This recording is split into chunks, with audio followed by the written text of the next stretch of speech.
Hi friends, welcome to my YouTube channel use TV. నేను రాపులు శ్రీనివాసులు. తెలంగాణ ఉద్యమంలోని ముఖ్యమైన సంఘటనలు, ముఖ్యమైన కమిటీలు, ముఖ్యమైన తేదీలను, అలాగే తెలంగాణలోని ముఖ్యమైన పదాలు, వాటికి సంబంధించిన అర్థాలు ఈ యొక్క వీడియోలలో మోస్ట్ ఎక్స్పెక్టెడ్ క్వశ్చన్స్గా 100 ముఖ్యమైనటువంటి క్వశ్చన్స్ని ఇవ్వడం జరిగింది. ఇవన్నీ కూడా తెలంగాణలోని ముఖ్యమైనటువంటి ప్రామాణిక గ్రంథాల నుండి, ప్రీవియస్ క్వశ్చన్ పేపర్స్ నుండి సేకరించి మోస్ట్ ఎక్స్పెక్టెడ్ క్వశ్చన్స్గా అన్ని పోటీ పరీక్షలకు ఉపయోగపడే విధంగా తయారు చేసినటువంటి ప్రశ్నలను మీరు చూడబోతున్నారు. ఈ వీడియో కనుక మీకు నచ్చినట్లయితే సబ్స్క్రైబ్ చేసుకోండి, లైక్ చేయండి, కామెంట్ చేయండి, మీ ఫ్రెండ్స్కి షేర్ చేయండి. తెలంగాణ ముఖ్య పదాలు, అర్థాలు. గౌడ్స్ తాటి చెట్టు ఎక్కడానికి వినియోగించే తాడుని ఏమంటారు? మోకుతాడు. గౌడ్స్ నడుముకు కట్టుకొని కల్లుకుండను భద్రపరిచే తాడుని ఏమంటారు? ముత్తాడు. జెమిడికల్ అంటే పంబలోళ్ళ చేతికర్ర. తరి అంటే నీటి సదుపాయం ఉన్నటువంటి నేల, నీరు పారుదల ఉన్నటువంటి భూమిని తరి అంటారు. శుష్కి నీటి సదుపాయం లేనటువంటి భూమిని శుష్కి భూమి అని, మెట్ట భూమి అని పిలుస్తూ ఉంటారు. తెలంగాణీయులు అంటే తెలంగాణలోని బ్రాహ్మణులు. మొహతమీం ఎస్పీ అంటే సూపరింటెండెంట్ ఆఫ్ పోలీస్ అని ఇక్కడ మొహతమీంగా చెప్పుకోవచ్చు. మదరసా అంటే పాఠశాల. ముద్రిసులు అంటే ఉపాధ్యాయులు. దస్తకారి అంటే చేతి పనుల తరగతి.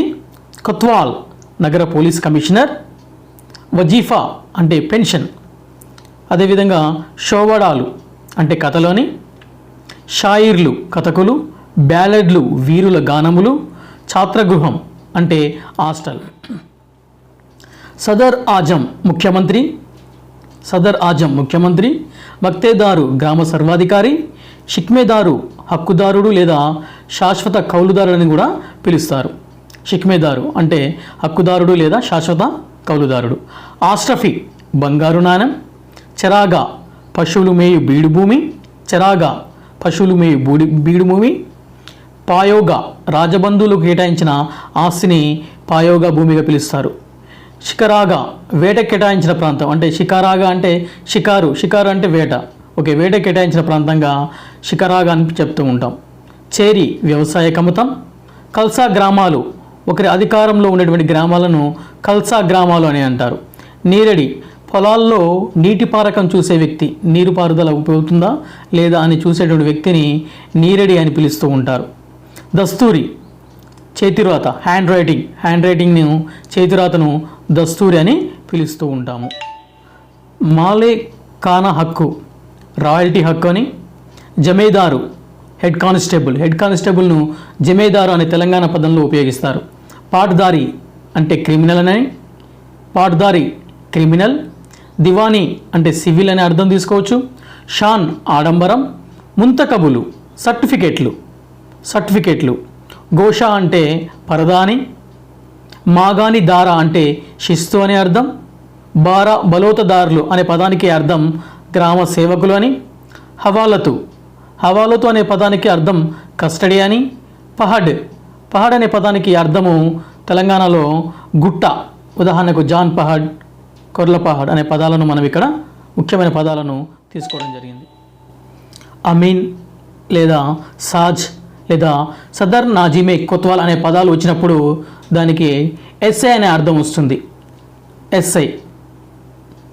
సదర్ మొహతమీం అనే పదానికి డిఐజీ అనే అర్థాన్ని ఇవ్వాలి. Sadar మెహతమీం DIG.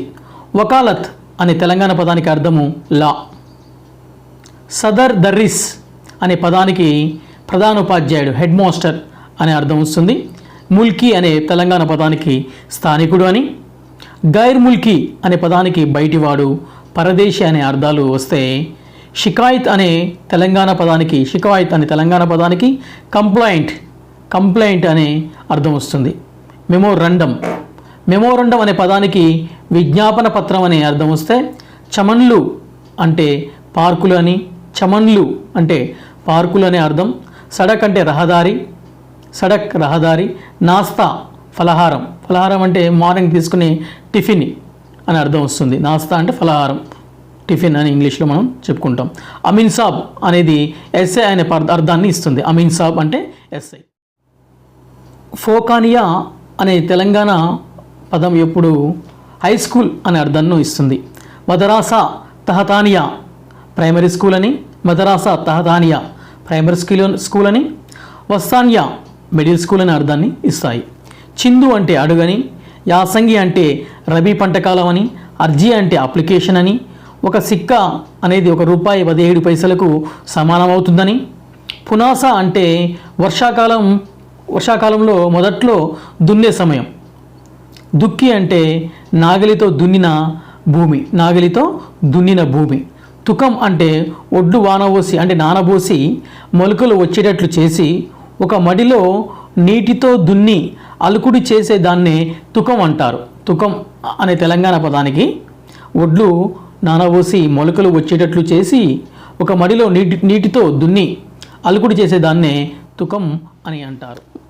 Most expected questions 100 బిట్స్లో భాగంగా అన్ని పోటీ పరీక్షల కోసం ముఖ్యమైన కమిటీలు, ముఖ్యమైన జీవోలు, ముఖ్యమైన సంఘటనలు తెలంగాణలో యొక్క ఉద్యమంలో ఉన్నటువంటి అత్యంత ఎక్కువగా అడిగే ప్రశ్నలు ఇక్కడ ఇవ్వడం జరిగింది.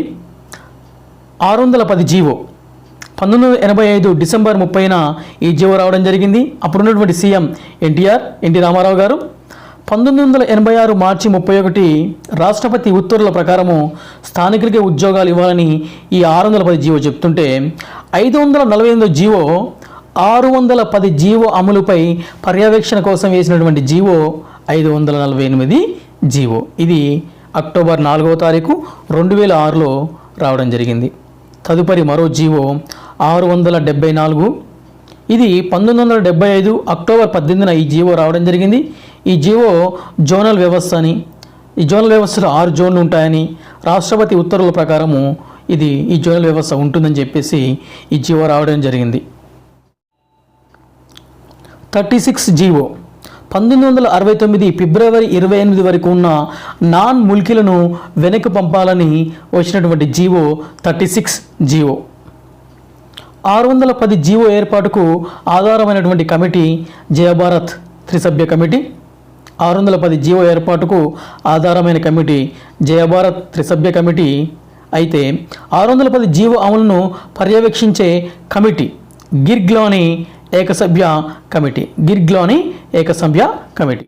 610 జీవో అమలుపై అసెంబ్లీలో ఏర్పాటైన సభా సంఘం ఏ సంవత్సరంలోనిది?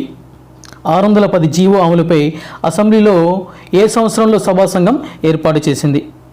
ఫిబ్రవరి 2000. గిర్గ్లోని కమిటీ ఏర్పాటు చేయబడినటువంటి సంవత్సరం 2001 జూన్ 25 అప్పటి సీఎం చంద్రబాబు నాయుడు. గిర్గ్లోని నివేదిక 2004 సెప్టెంబర్ 30 అప్పుడున్నటువంటి సీఎం వైఎస్ఆర్. అంటే గిర్గ్లోని కమిటీ ఏర్పాటైనప్పుడు సీఎంగా చంద్రబాబు నాయుడు ఉంటే నివేదిక వచ్చేసరికి ప్రభుత్వం మారి ఏకంగా సీఎం కూడా మారడం జరిగింది, వైఎస్ఆర్ రావడం జరిగింది. 610 జీవో అమలుపైన ఏర్పాటు అయిన GO 548 GO. Fazal Ali commission ఏర్పాటు 1953 డిసెంబర్ 29. ఫజల్ అలీ కమిషన్ నివేదిక 1955 సెప్టెంబర్ 30. ఫజల్ అలీ కమిషన్ నివేదిక తెలంగాణకు అనుకూలమా వ్యతిరేకమా అని అడుగుతూ ఉంటాడు. అనుకూలం. తెలంగాణ యొక్క ఉద్యమంలో అణచడానికి వాళ్ళని ఆవేశాన్ని చల్లార్చడానికి వేసినటువంటి ప్రభుత్వం తీసుకొచ్చినటువంటి పథకం ఏమిటని అంటాడు? అష్టసూత్ర పథకం.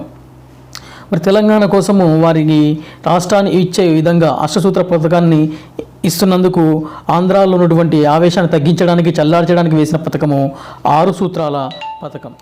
అష్టసూత్ర పథకం 1969 ఏప్రిల్ 11న తీసుకొస్తే 6 సూత్రాల పథకం 1973 సెప్టెంబర్ 21 తీసుకురావడం జరిగింది. అష్టసూత్ర పథకం 6 సూత్రాల పథకాలు వేసినప్పుడు ఉన్నటువంటి ప్రధానమంత్రి ఇందిరాగాంధీ అయితే 5 సూత్రాల పథకం ఎప్పుడు వచ్చింది? 1971. తెలంగాణ ప్రదేశ్ కాంగ్రెస్ ఎప్పుడు ఏర్పడింది? జూన్ 1, 1969 కొండా లక్ష్మణ్ బాపూజీ నేతృత్వంలో తెలంగాణ ప్రదేశ్ కాంగ్రెస్ ఏర్పాటు చేయడం జరిగింది. తెలంగాణ లెజిస్లేటివ్ ఫోరం ఏ సంవత్సరంలో ఏర్పాటు చేశారు? 2000 సంవత్సరంలో ఏర్పాటు చేశారు. దీనికి తెలంగాణలోని కాంగ్రెస్ ఎమ్మెల్యేలు ఏర్పాటు చేయడం జరిగింది. తెలంగాణ లెజిస్లేటివ్ ఫోరం సహాయంతో 11 మంది ఎమ్మెల్యేలతో కలిసి వినతి పత్రాన్ని సోనియా గాంధీకి సమర్పించింది ఎవరు? చిన్నారెడ్డి. తెలంగాణ ఫోరం 1990లో జానారెడ్డి ఆధ్వర్యంలో ఏర్పాటు చేయబడింది. తెలంగాణ ఫోరంతో కలిసి వినతి పత్రాన్ని ఎవరెవరికి ఇచ్చాడు జానారెడ్డి తెలంగాణ ఫోరాన్ని 1990లో ఏర్పాటు చేసి వినతి పత్రాన్ని ఎవరెవరికి ఇచ్చాడు అంటే ఆంధ్రప్రదేశ్ సీఎం ఎన్ జనార్దన్ రెడ్డి, ప్రధానమంత్రి పివి నరసింహారావు. టీఆర్ఎస్ పార్టీ ఏర్పాటు 2001 ఏప్రిల్ 27. టీఆర్ఎస్ పార్టీ ఏర్పాటు 2001 ఏప్రిల్ 27. తెలంగాణ జాగృతి ఏర్పాటు 2008 జూన్లో కల్వకుంట్ల కవిత ఆధ్వర్యంలో తెలంగాణ జాగృతి 2008లో ఏర్పడింది. తెలంగాణ సహాయ నిరాకరణ ఉద్యమం 2011 ఫిబ్రవరి 17 నుంచి మార్చి 4 వరకు 2011 ఫిబ్రవరి 17 నుంచి మార్చి 4 వరకు 16 రోజుల పాటు సహాయ నిరాకరణ జరిగింది. తెలంగాణలో మిలియన్ మార్చ్ వచ్చేసి 2011 మార్చ్ అంటే మార్చి నెల 10వ తారీఖున ఈ మిలియన్ మార్చ్ జరిగింది. తెలంగాణ సకల జనుల సమ్మె 2011 సెప్టెంబర్ 13 నుంచి అక్టోబర్ 24 వరకు 2011లో సెప్టెంబర్ 13 నుంచి అక్టోబర్ 24 వరకు 42 రోజుల పాటు సకల జనుల సమ్మె జరిగింది. సాగరహారం 2012 సెప్టెంబర్ 30న జరిగితే సడక్ బంద్ మార్చి 21 2013వ సంవత్సరంలో జరిగింది. సడక్ బంద్ మార్చి 21 2013. సమర శంకారావం వచ్చేసి 2009 అక్టోబర్ 8 ఈ యొక్క సమర శంకారావం తెలంగాణ ఉద్యమంలో ముఖ్యమైన సంఘటనలుగా ముఖ్యమైన తేదీలుగా మనం గుర్తుపెట్టుకోవాలి. తెలంగాణ గురించి తెలంగాణ ప్రత్యేక రాష్ట్ర ప్రకటన చేయడానికి చిదంబరం మొదటిసారి చేసినటువంటి ప్రకటన ఏ సంవత్సరం తేదీ అంటే 2009 డిసెంబర్ 9. ఈ ప్రకటన చేసిన వెంటనే ఆంధ్రాలో అల్లలు చెలరేగడంతో చిదంబరం మళ్ళీ తన ప్రకటనను మార్చుకొని రెండో ప్రకటన 2009 డిసెంబర్ 24న చేయడం జరిగింది. వెంటనే నిరాశ చెందినటువంటి తెలంగాణ ప్రభుత్వంలోని తెలంగాణ రాష్ట్ర ప్రజలు ప్రభుత్వము ప్రతిపక్షాలు కలిసి కోదండరాం ఆధ్వర్యంలో పొలిటికల్ జేఏసీ ఏర్పాటు చేయడం జరిగింది 2009లో డిసెంబర్ 24న. తదుపరి శ్రీకృష్ణ కమిటీ ఏర్పాటు 2010 ఫిబ్రవరి 3. శ్రీకృష్ణ కమిటీ నివేదిక 2010 డిసెంబర్ 30.